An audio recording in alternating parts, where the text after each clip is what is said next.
Well, hello everybody. Welcome to Reads with Lauren. I am Lauren, and it is so wonderful to have you joining me here today. I decided that I wanted to do a video that's a little different to my normal stuff, and that is that I am going to look back on my anticipated books of 2024 and see how many of them I actually read. So this will be interesting. I'm gonna pop my video up here and we'll stop and talk about the different things as we go along. Thanks for joining me here today. Literary fiction, it's got a historical element to it. The first book in that genre that I'd really like to read is Boy Swallows Universe by Trent Dalton. Okay. Boy Swallows Universe by Trent Dalton. So funny, actually, because this has been sitting on my bookshelf forever and I really want to read it. And I was actually in a meeting today with my boss, and she mentioned that Trent Dalton is one of her favorite authors, and she's lending me a copy of Lola in the Mirror. And she really sold it for me. She said that he was very poetic, and she doesn't read a lot of literature, but that is who she will lean towards if she does decide to read a book. So really intrigued. I'm still thoroughly intrigued to read this, and it is on my radar. It is still sitting there on the bookshelf, but I just haven't gotten around to it yet. But it's definitely on the radar. Doing well so far. This is set in the 1980s in Brisbane, Australia. It deals with The Lemon Trees Grow by Zulfa Katoor. I'm probably butchering that. So based on the back... Okay, As Long as Lemon Trees Grow by Zulfa Katoor. I don't know how to pronounce that. I am so sorry if I've butchered that. But, no, haven't read this one either. It's on my Kindle. It's ready to go when I'm ready to go, but I just haven't had a chance to get to it yet. Backdrop of the Syrian War. There's such good things about it, so I'm really looking forward to reading that one. So the next on the list is a Maggie O'Farrell. I have heard tremendous things about Maggie. I think I know which one this is. And other recommendations. So I have a couple of her books, and the one that I'd really like to start with is Hamnet. Hamnet is based... I'm happy to say that I have read Hamnet. I've also read The Marriage Portrait and I Am. So I have successfully read all of the Maggie O'Farrell books that I own, which I'm really happy to be able to say. So yes, one so far that I have read. On William Shakespeare's family, clump it in as a literary fiction as well, and that is Girl Crush by Florence Given. I've read this one. It wasn't bad. I don't know. I kind of expected something a little bit different with like this feminist deep dive into social media and the dark side of that. I was really intrigued, and the main character being bisexual is always a positive, but it just kind of was a little flat for me. But in saying that, it's still on my bookshelf. It's one that I could potentially reread in the future. But yeah, I have read that one. This is a dark feminist retelling of Jekyll and Hyde, which absolutely fascinates me. The Seven Skins of Esther Wilding by Holly Ringland. This cover is exquisite. I saw it and I had to have it. Still think it's exquisite. Still have it on my bookshelf, but no, I have not read that one yet. I didn't even read what the book was about. I just knew that this cover, look at it. It's so beautiful. So the next book on my radar is The Heart is a Star by Megan Rogers. Okay, The Heart is a Star by Megan Rogers. Yes, I have read that. I think I ended up only rating it 2 or 3 stars. Maybe 2.5. I can't remember off the top of my head, but I remember thinking that this was a little bit strange. There were moments that were like, what? Why? The ending, I'm glad that it ended the way that it did, but I also am not really sure. I don't know. I just found it a bit lacking, I think. I struggled with how quickly sort of things progressed and moved on near the end. But I'm glad that it ended the way that it did. Like the very end, the decisions that she made and the choices she made. But yeah, it was okay. It wasn't that great. Prime example of that. And that is The Virgin Suicides by Jeffrey Eugenides. Yes. I have read this one. I actually read this during my first 24-hour readathon on this channel. I've only done one since, and that was fairly recently, and I had a lot of fun with it. But yeah, I did not Enjoy this one as much as I thought I would. The movie was an all-time favorite when I was younger. I don't know what that says about me. But Josh Hartnett in that movie, Anyway, the book, yeah, I read it, but it was also kind of lacking. There seems to be a recurring theme here. I wonder if it's just the literary fiction section. Anyway, moving on. The next on the list is more of a modern classic, like The Virgin Suicides, and that is The Shadow of the Wind by Carlos Ruiz Zafón. This Haven't read it. is set in Barcelona in 1945, and that is Beloved by Toni Morrison. This is a trilogy. I didn't know that, so I'm really hoping that this one will be good. I'll definitely pick up the rest if it is. Completely forgot that was a trilogy. There you go. Yes, Beloved, Toni Morrison. Read it. I thought it was really interesting. It was a great sort of magical realism story, but it was very triggering. There are some very tough topics discussed. But yes, read it, enjoyed it thoroughly.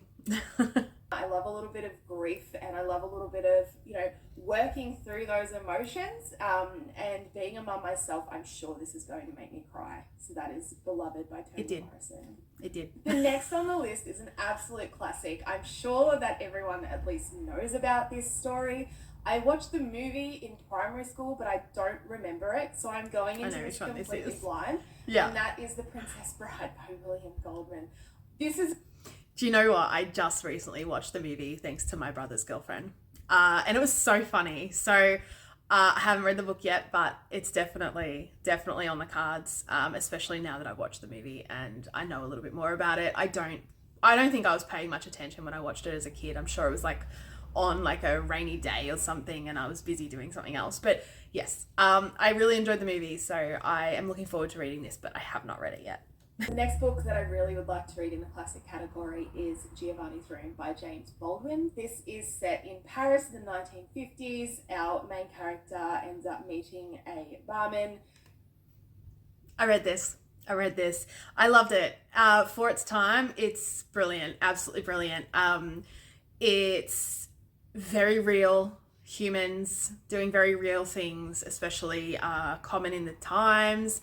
And I enjoyed it. Another classic that's been sitting on my bookshelf for the longest time, and I really would like to get into it. I haven't seen the movie, despite the fact that I am obsessed with time travel. I've been wanting to hold off to read the book first, and that is The Time Traveler's Wife by Audrey. I butchered the last name, so I'm not going to put that in here. But I did read this. I found it a little troubling. Especially because, I thought that it was going to be a bit strange having these two people who end up married meeting in different time periods. So, when she first meets him, he is much older, and progressively over the years, he comes back to, as she's growing up. But there were some really concerning moments. The fact that, how do I say this without giving too much away? The age gap when they first sort of connect physically, questionable. Also, what's the deal with the little brief story, like the little brief paragraph about him going back in time and physically with himself? Like, they just kind of threw that in there and then never spoke about it again. And it's like, okay, we want to either delve into that and learn a little bit about that. Like, is that, an avenue for questioning sexuality? Is that, is there any discussion about self-love? What? Nothing. But I love time travel, so I did enjoy aspects of this book. But I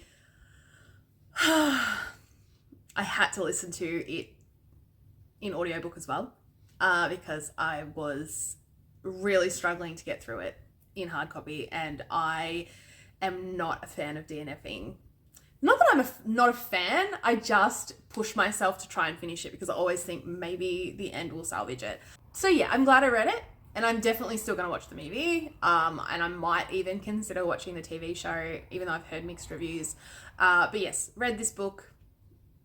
It was okay. I've read better time travel. The Moving on to romance. These are both on my Kindle. But I might have read more of the Kiss Her romance. Once for Me by Alison Cochrane. So this Yeah, I read that. I loved it. I know it's stupid. I know it's really quirky. I know that there is.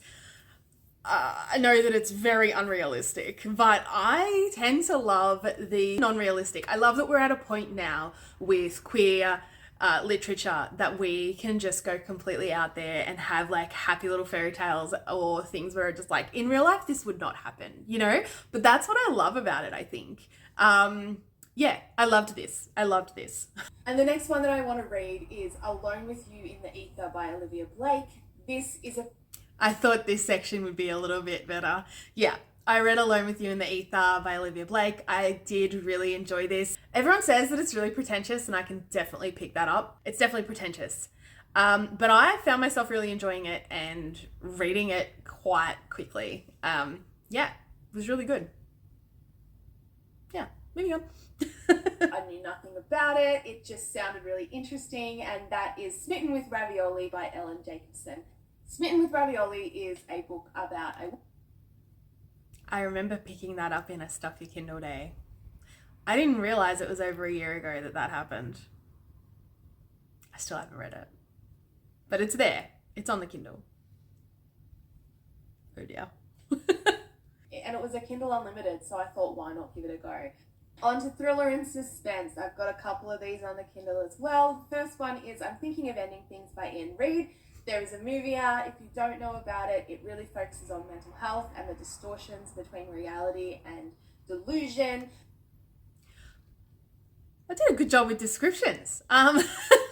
But no, I haven't read this one. I did pick it up. I did start reading it, but it just wasn't the right vibe at the time. I think I wanted something a little bit more uplifting and a little bit more fun. But I've actually got it downloaded on my Kindle. So it is one of the next TBR books that I've got. But no, haven't read it yet. And it sounds like it's absolutely crazy, and I love a weird story, so that's one I really need to get onto. The next is Notes on an Execution by Danya Kufafka. Now, I hope I'm saying that right. It's about this... I definitely didn't say that right. I didn't even spell it right. But anyway, yes, I read this. I really enjoyed this one. This one is like, this serial killer is on death row, but you're actually learning about what happened and the impact that that had on the people around these people who were his victims. So you get the perspective of like, I think there was a sister and a parent, and I thoroughly enjoyed it. I thought it was really good. Really, really good. Yeah, so I did read that. And then the next one is Boy Parts by Eliza Clark. This sounds so good. People say that it is like the I want to listen to the description of this. Equivalent of American Psycho. I'm going to pause here, but I want to listen to the description of this because I have read it and I remember enjoying it, but I can't tell you, like none of it has retained in my memory. So I'm going to listen to the description and see if it jogs my memory. I haven't read American Psycho, but I've seen Still the movie and I loved it. So this one sounds really appealing to me. So Boy Parts is about a woman who photographs men and then proceeds to unalive them. I believe that there'll be a lot of delving into the why and the background as to what's brought her to this point, which I think there was a little is bit. going to be fascinating. So that is Boy Parts by Eliza Clark. I don't remember any more than that. I don't remember. All I remember was that she was a photographer that proceeded to do things afterwards. But I honestly cannot remember it. That's crazy. I thought that this would be one that would just stick with me. But I remember I did enjoy it. So, I don't know. I read it. On to my favourite genre, fantasy and sci-fi. So the first book in the fantasy sci-fi genre that I'd really like to read is The Night Circus by Erin Morgenstern. I read that. I really enjoyed that. It was a lot of fun. I think I ended up reading it in like 2 days. I just thoroughly enjoyed it. I recommended it to my mum straight away because it's got that real circusy, magical realism vibes, that, you know, real fantastical sort of element that I really enjoyed. Yeah, loved it. If you haven't heard about this book, you obviously haven't been on BookTube. Next book that I really would like to read is the first in the Wayward Children series, and that is Every Heart is a Doorway by Seanan McGuire. I've read that. It was really good. I haven't followed on with that. I haven't read any of the other books in the series, but I did finish that one and really enjoyed it. I think that it was very... I think it was really cool, the concept of like the doors and going to different things, like different worlds, and then these people coming back through those doors and not being able to get back, and processing what that means for the ones that didn't want to come back, and it was cool. I loved it, really enjoyed it. This is kind of Narnia-esque, but with a lot more trauma. It's definitely trauma. Children are stuck in this home. Definitely trauma. The next one is Bookshops and Bone Dust by Travis Baldree. This is the Read it. It's the prequel for Legends and Lattes, and I mean it was good, but compared to Legends and Lattes, it just wasn't quite the same vibe.